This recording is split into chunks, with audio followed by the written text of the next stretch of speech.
For thousands of years, the Odyssey and the Bible have shaped the moral imagination of the Western world. Their heroes, kings, prophets, and battles continue to inspire books, films, and entire civilizations. But beneath these legendary stories lies a more uncomfortable question. How do these texts portray women? To modern readers, many of these depictions can be deeply troubling. Women are often exchanged in marriage to secure alliances, captured as spoils of war, valued for producing heirs, or used as symbols of a family's honor.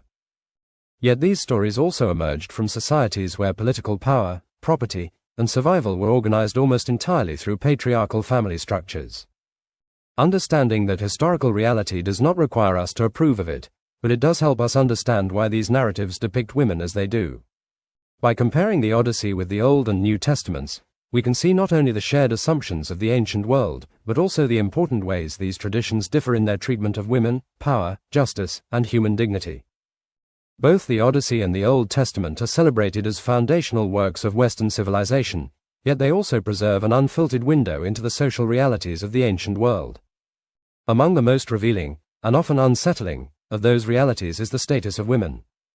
In both traditions, women frequently appear not as independent actors but as members of households under male authority, as symbols of family honor, or as prizes claimed through conquest. Reading these texts today can be challenging, but understanding them within their historical context allows us to compare not only how women were treated, but also the different moral frameworks that shaped those societies.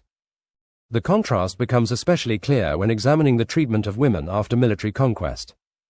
Following the sack of Ismarus, Odysseus matter-of-factly recounts that his men took their wives and much plunder, and divided them, ensuring that every warrior received an equal share. The women are listed alongside livestock, treasure, and other valuables, with no acknowledgement of their individual identities or choices. Their value lies entirely in what they represent to the victorious soldiers. The Old Testament also records the capture of women during warfare, but it frames these events within a legal structure rather than simply the customs of conquest.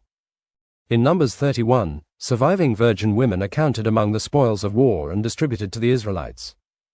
Deuteronomy chapter 21, however, establishes regulations for soldiers who wish to marry captive women. A captive woman must be given time to mourn her family, undergo a period of transition, and, if later rejected, cannot be sold as property. These laws do not erase the unequal power dynamic, but they introduce legal boundaries that are absent from Homer's account.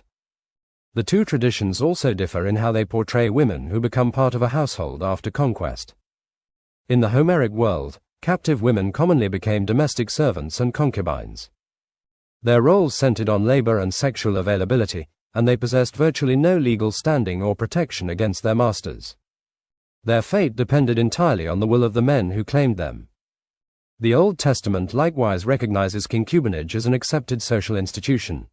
Figures such as Abraham and Jacob have concubines, and the practice appears throughout Israel's history. Although concubines occupied a lower status than wives, they were not entirely outside the legal framework of the household. Their relationships, their children, and questions of inheritance were governed by established customs and laws. The arrangement remained unequal, but it reflected an institutional system rather than the informal power of conquest alone. The greatest difference, however, lies in the values underlying each narrative. In the Odyssey, the treatment of women reflects the heroic code of Kleos, glory, and time, honor. Capturing women is presented as a visible measure of military success, enhancing a warrior's prestige alongside his wealth and victories. Homer offers little moral commentary on these practices because they were understood as part of the accepted order of the heroic age. The Old Testament, while equally rooted in a patriarchal society, places these same social realities within a framework of divine law. Regulations concerning marriage, inheritance, widowhood, divorce, and family responsibilities sought to preserve social order and provide a degree of protection for vulnerable members of the community. Although these laws still reflected male authority and fall far short of modern ideals of equality, they demonstrate an effort to regulate power rather than leave it entirely to the customs of conquest. Taken together, these texts reveal two ancient civilizations that shared many assumptions about gender and authority while differing significantly in how those assumptions were justified. Homer's world celebrates the values of the warrior, where honor and victory define what is acceptable. The Old Testament, by contrast, subjects even deeply patriarchal social structures to covenantal law and divine accountability. Comparing the two does not diminish the difficult realities found in either tradition. Instead, it offers a clearer understanding of how two of history's most influential civilizations understood power, justice, and the place of women within their societies. Having compared how the Odyssey and the Old Testament portray women within patriarchal societies, the next question is even more difficult. How do these traditions portray sexual violence? The answer reveals one of the clearest differences between the Homeric epics, the Hebrew Bible, and the New Testament. While all three reflect societies familiar with the brutality of war, each interprets sexual violence through a different moral and theological lens. In Homer's world, it is largely accepted as an expected consequence, and even a reward, of military victory. In the Old Testament, it becomes both a violation governed by law and a powerful symbol of national judgment. By the New Testament, it has evolved into an image of the corruption of earthly empires and the need for ultimate divine justice. In the Homeric epics, sexual violence is woven into the fabric of warfare itself. It is not presented as an individual moral failing but as an accepted consequence of conquest. Victorious warriors claim women alongside gold, livestock, and other spoils of war, and these captives become visible proof of a warrior's success and honor. When Odysseus recounts the sack of the Cicons, the captured women are divided among the soldiers just as the treasure is divided. Likewise, after the fall of Troy, women such as Briseis, Chryses, and Andromache become prizes allocated to the victorious Greeks. Beyond serving as trophies, the capture of women also represents the complete humiliation of the defeated. In the Iliad, Hector's deepest fear is not merely his own death, but the thought of his wife, Andromache, being dragged into slavery and forced into another man's household. Her captivity would symbolize the total destruction of Troy and the failure of its men to protect their families. Homer portrays these realities with tragic honesty, but without explicit moral condemnation. The suffering is acknowledged, yet it remains part of the accepted code of the heroic age, where the strong dominate the weak. The Old Testament presents a markedly different perspective. Although it records many of the same harsh realities of the ancient Near East, it consistently places them within a framework of divine law, covenant, and communal identity. Sexual violence is no longer simply a consequence of victory. It becomes a violation that affects the entire covenant community. This is evident in narratives such as the rape of Dinah in Genesis chapter 34 and the horrific account of the Levite's concubine in Judges chapter 19. In both stories, the assault is described as a disgraceful thing in Israel, emphasizing that the crime dishonors not only the individual victim but the entire nation. These narratives are intended to shock the reader and often become the catalyst for communal judgment or warfare. Even in wartime, the Mosaic Law attempts to regulate conduct in ways absent from Homeric literature. Deuteronomy chapter 21 instructs that a captive woman cannot be immediately exploited by a victorious soldier. Instead, she must be brought into his household, allowed a month to mourn the loss of her family, and formally married if he wishes to live with her. Should he later decide against the marriage, he is forbidden from selling her as property because she has already been humiliated. While these laws remain far removed from modern understandings of consent and equality, they nevertheless impose legal restraints where Homeric custom offered virtually none. The prophets expand this theme in a strikingly symbolic way. Books such as Hosea, Jeremiah, and Ezekiel transform the horrors of conquest into vivid metaphors for Israel's spiritual unfaithfulness. Jerusalem is portrayed as an unfaithful wife whose exposure, humiliation, and abuse symbolize the devastating consequences of abandoning God. These passages are intentionally graphic, not because they celebrate violence, but because they draw upon the familiar horrors of siege warfare to communicate the seriousness of covenant betrayal. Sexual violence becomes a literary image of national catastrophe rather than a measure of military glory. By the time of the New Testament, the perspective shifts once again. Jesus and the early church lived not as conquerors, but as subjects of the Roman Empire, a military power whose campaigns often relied on terror and brutality. Consequently, the New Testament contains no accounts of Israelite armies conquering cities or claiming captives. Instead, its focus turns toward personal ethics and the ultimate judgment of oppressive kingdoms. Jesus consistently elevates the dignity of women, condemning lustful intent and calling his followers to purity, self-control, and sacrificial love. The apostles likewise reject sexual exploitation, teaching that every person bears God's image and that the body is sacred. Rather than glorifying domination, the New Testament repeatedly identifies coercion, violence, and abuse as marks of humanity's fallen condition. The book of Revelation brings these themes to their climax. Drawing on the imagery of the Old Testament prophets, John personifies the Roman Empire as Babylon the Great, the infamous Whore of Babylon. Like the prophetic descriptions of fallen Jerusalem, Babylon's destruction is depicted through images of public humiliation, stripping, and fiery judgment. Yet the target is no longer God's covenant people but the empire itself, a system built on oppression, exploitation, and the blood of the innocent.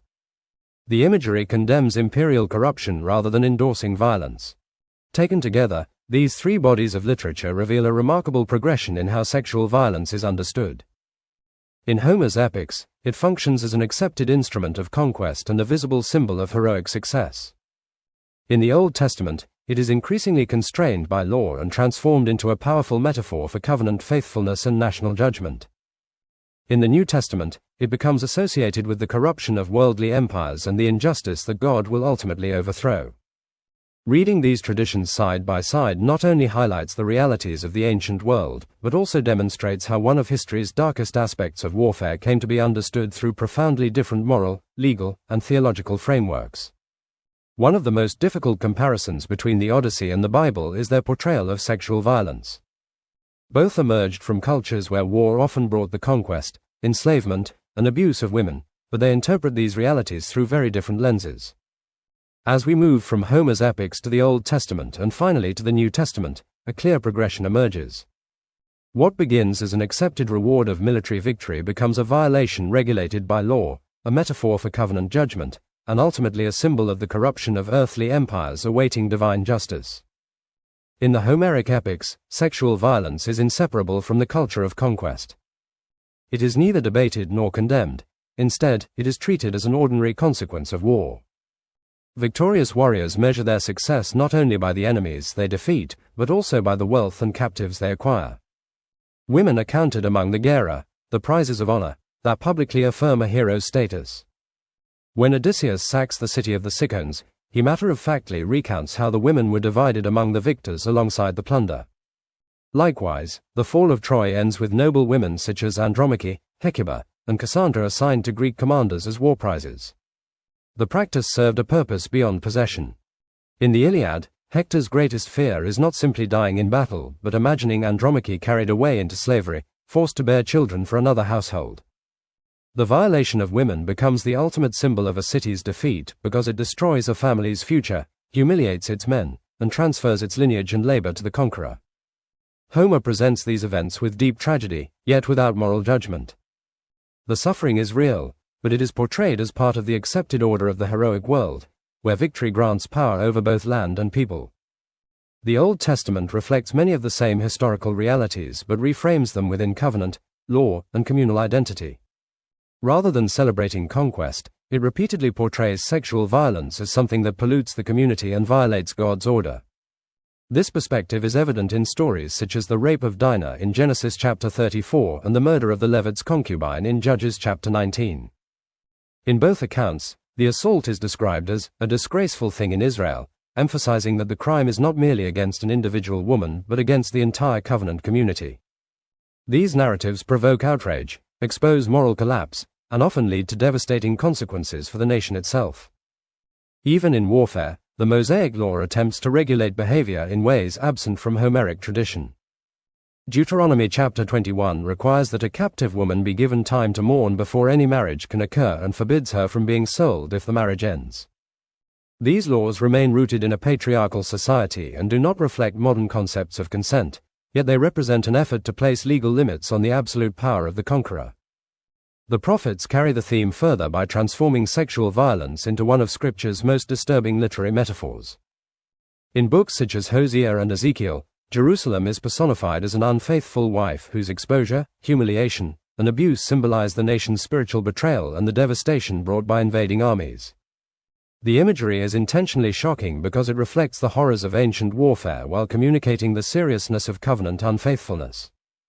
Sexual violence becomes less a celebration of victory than a terrifying image of judgment and national collapse. By the New Testament, the perspective shifts once again.